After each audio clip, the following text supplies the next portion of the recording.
Hello, everybody. Scott Golden here with the Impact Review for August 26th, 2021.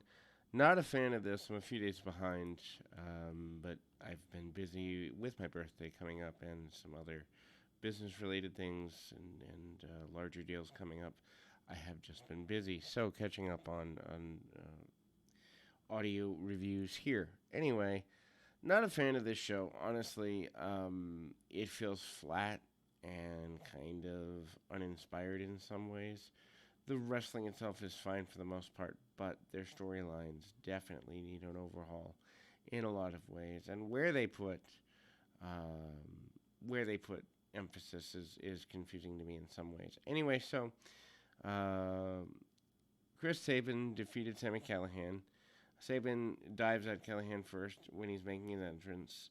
Callahan dives onto Sabin and catches him with a fireman's carry shortly after. Sabin rolls out of the ring and Callahan follows, and they brawl on the outside. Both guys get back in. Sabin does some taunting. Callahan does some taunting.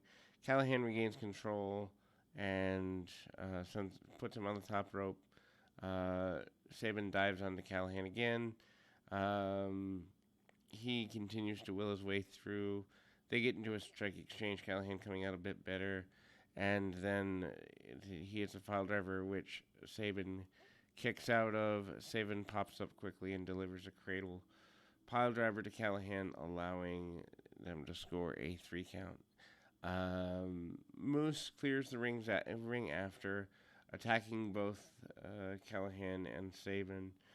Moose sets up a chair and for Callahan's neck, and then goes for a swing with a baseball bat. Eddie Edwards makes a quick save. Gia Scott interviews Edwards backstage. Scott questions Edwards' intentions about helping Callahan. Callahan approaches and questions him as well. And I mean, this is a feud that's been going on for 2 years. Let's get over it now. It shows the weakness of the roster in a lot of ways. Mickie James comes out. She hypes up the Empower pay-per-view and Deanna Purrazzo and Melina's match. James plays a video package of the match before Purrazzo interrupts, and she's accompanied by Matthew Reinwald. Purrazzo comes out and claims that she's going to beat Melina easily. James tells her to watch her back. James warns Melina being trouble, and Purrazzo tells her she's underestimating her. Purrazzo nails James, beats her down. Trey Miguel and Melina make the save. I don't know, like this is good hype for the pay-per-view, but how many of the Impact fans are going to watch the NWA pay-per-view? Probably not that many. Chris Bay defeated David Finlay. Bay jumps Finlay from behind. Seems to be a common theme for the night. Tries to do the ultimate finesse. Finlay hits a bunch of offense, and Bay goes into panic, but Bay regains control, and they head into a break. Bay nails an elbow from Finlay, and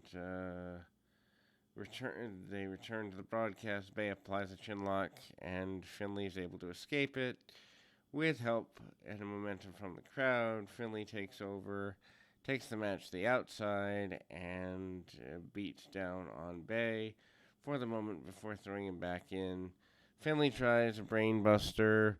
Bay refuses to go and turns it into a small cradle, but gets a near fall. Finlay signals clothesline in the corner. Bay Duck grabs the tights and rolls him up for the 3 count.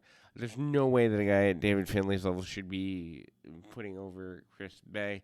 I understand the logic, but at the same time, there's differences in value of talent, and international talent should be protected. Christian Cage is out. He speaks. He boasts about his win over Brian Myers at Emergence. Talks about new #1 contenders Ace Austin. Crowd boos this, of course.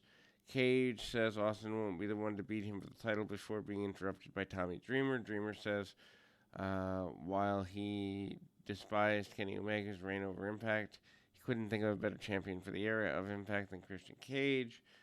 Dreamer reflects on him and their history and praises him. Basically, it's a hype promo. Austin, accompanied by Madman Fulton interrupts, and Austin introduces himself to Cage and insults Dreamer. Austin approaches Cage, applauds Cage for making Townsend having a busy schedule, but vowed to beat Cage at Victory Road. I really hope they go with Ace Austin as the champion.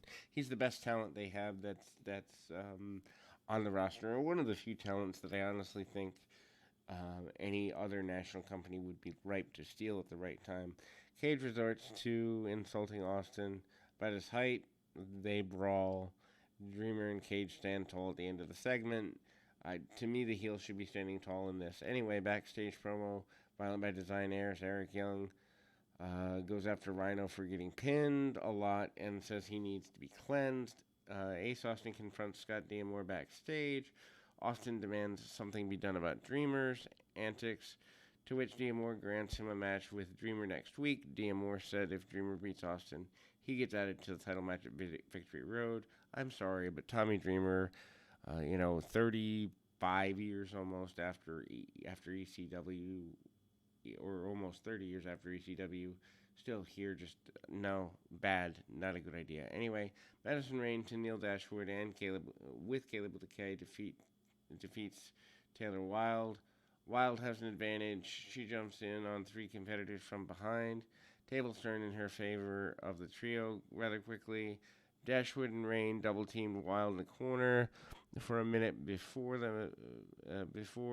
Wilde comes back and escapes, delivers a running dropkick. Wilde hits momentum, but it doesn't last long. Goes through a number of numbers game, catches up with her quickly. Rayne ends up pinning Wilde with a roll-up, and after a short match. After the match, trio proceeds to jump Wilde. Jordana Grace and Rachel Ellering run down to make the save and chase the heels away. Matt Cardona and Chelsea Green challenged Rahat Raju and Shira for tag match next week. Matches announced for next week: Taylor Wilde, Jordana Grace, and Rachel Ellering versus The Influence. Rahat Raju and Shira versus Matt Cardona and Chelsea Green. Ace Austin versus Tommy Dreamer. If Dreamer wins, he's added to the championship match. Rich Swann and Willie Mack defeat Impact champions Good Brothers in a non-title match. Anderson and Swann start the match. Anderson tries to get Swann down to the mat, but Swann refused to go down. Hits a Rana before tagging into Mack. Mack and Swann hit a double leg on Anderson. Mack focuses on Anderson. Gallows and Swann become legal shortly thereafter. Gallows overpowers Swann. Good Brothers try to isolate Swann, but doesn't work. Mack then gets a finger poke to the eye for his troubles. Anderson and Mack coming to a standstill after a while. Both men make hot tags to their respective partners. Swann has Anderson reeling for a short amount of time. Anderson plants him with a spine buster. Anderson tries to lock on the gun stun on Swann afterwards, but he is able to duck and roll out. Anderson gets rolled up with a 3 count. Good Brothers beat down Mack and Swann after the match. They put Mack through a table and stand tall to end the show. Man, this show feels flat, and they feel like they're struggling. We'll be back with more right after this.